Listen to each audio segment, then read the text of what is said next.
SIR पर काफी मुद्दों पर हम चर्चा करेंगे। तो सबसे पहले स्वागत है प्रवीण यादव जी हमारे social media platform Indian Abhishek Yadav में, और इनका भी हमारे बिहार की गौरवशाली मिट्टी पे इनका स्वागत है। इन्होंने मैनपुरी मुलायम सिंह जी की धरती से बिहार में आकर के यात्रा कर रहे हैं और ये बहुत अच्छी बात है और आपको बहुत सारी ढेर सारी शुभकामनाएं। आप ऐसे ही।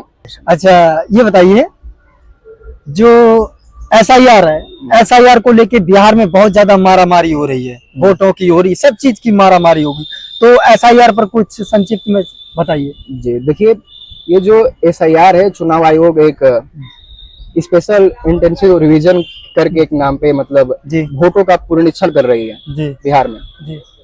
तो इसमें ऐसा ये है कि 65 लाख वोट जो कि एक ही मतलब आइडियोलॉजी के लोगों का वोट कटा, नाम कटा है, जैसे कि दलित पिछड़े अल्पसंख्यकों का ये नाम कटा है। तो इससे लेकर के जो चुनाव आयोग है इस पे आवाज मतलब उठ रहा है, क्योंकि आप किस बेस पे काट रहे हो, और काट रहे हो तो एक ही आइडियोलॉजी के बेस को लोगों को काट रहे हो, तो इस पे तो आवाज उठना लाजमी है। लोकतंत्र के 4 स्तंभ होते हैं जिनमें से एक मीडिया आता है। तो आज हमारे देश की जो मीडिया है वो गोदी मीडिया और कहीं ना कहीं ओयो मीडिया बन चुकी है। देखिए, तो इस पे आप क्या कहना चाहेंगे?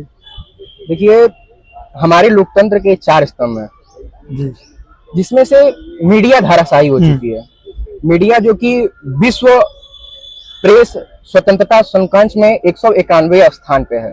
पूरे विश्व में 204-5 देश हैं, उसमें तुम 191 पे हो, तो उससे तो हमें कोई ज्यादा उम्मीद है नहीं। जी नहीं है। लेकिन जो रहे 3 स्तंभ, विधायिका, कार्यपालिका, न्यायपालिका, और इन तीनों पे जो प्रतिबंध लगाता है जनता उन पे दबाव बनाने का कार्य करता है, वो केवल और केवल एक माध्यम होता है, वो होता है वोट के अधिकार। और आज वोट के अधिकार पर भी खतरा है। अच्छा हमें ये बताइए, मतदाता सूची को लेकर जो गड़बड़ी है, गड़बड़ी हो रही है, उसको लेकर आपका क्या ख्याल है?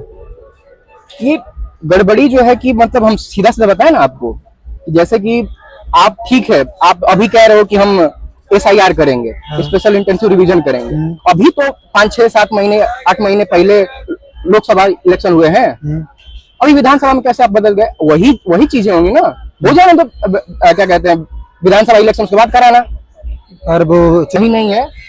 अच्छा, जनता की भूमिका को लेकर आप क्या कहना चाहेंगे? जनता की भूमिका यही है कि हमारी जो भारतवासी रहे हैं ना, इनको जगाना पड़ता है। ये खुद से नहीं जागते हैं और ये अपने अधिकारों से अगन्य है। जिस दिन ये अपने अधिकारों को जान जाएंगे उस दिन हो जाएगा। जिस दिन उनको ये पता चलेगा कि वोट का अधिकार केवल 500 रुपये 1000 रुपये लेकर के डाला नहीं जाता है, अब उनको ये समझ में आ जाएगा कि हमको वोट इसलिए देना है क्योंकि हमारे बच्चे का भविष्य उस पर तय करेगा, हमारा स्वास्थ्य तय करेगा, हमारे रोजगार तय करेगा, हमारा देश। उस दिन उनको इस चीज जब समझ में आएगी ना, तो इस चीज को लेके आगे बढ़े। वोट इस हिसाब से दे, on the basis of development, on the basis of education, on the basis of opportunities. तो इन सब चीजों पे अगर वो वोट करेंगे तो बेहतर रहेगा और यही करना भी चाहिए। अच्छा, अंत में आप जो भारत के और बिहार के मतदाताओं को क्या संदेश देना चाहेंगे, क्या कहना चाहेंगे उनसे?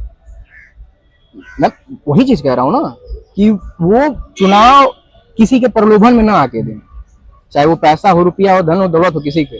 क्योंकि किसी भी लोकतांत्रिक देश में चुनाव एकमात्र ऐसा साथी होता है किसी भी जनता का, किसी भी सिटीजन का, कि जिसके बदौलत वो अपने मन मुताबिक गवर्नमेंट चुनता है और अपने विचार के लोगों को सत्ता में बिठाता है। लेकिन अगर वो ही चीज 500-1000 रुपए के चक्कर में किसी और को दे देगा तो फिर तो जनता या फिर देश की जनता जगाने पर जगती है। अच्छा, मैंने भी एक किताब में पढ़ा था, अब्राहम लिंकन जो कि अमेरिका के पूर्व राष्ट्रपति थे, उन्होंने कहा था जनता के द्वारा शासन, जनता की सरकार और जनता के लिए सरकार। जब तक ये हमारे देश में नहीं होगा तब तक कहीं ना कहीं आज जो सरकार है वो अंबानी अडानी के लिए, जनता के लिए नहीं, तब तक हमारा देश का विकास नहीं होगा। और बाकी बहुत आपसे बात करके अच्छा लगा। आप काफी, आपका जो सेंस ऑफ ह्यूमर है, बात करने का जो तरीका है, पॉलिटिकली आप बहुत अच्छे से बातचीत करते हैं, हमें भी काफी अच्छा लगा। और बाकी लास्ट में 2 शब्द आप क्या कहना चाहेंगे, क्योंकि आप एक बहुत अच्छे प्रवक्ता के रूप में आगे फ्यूचर में कोई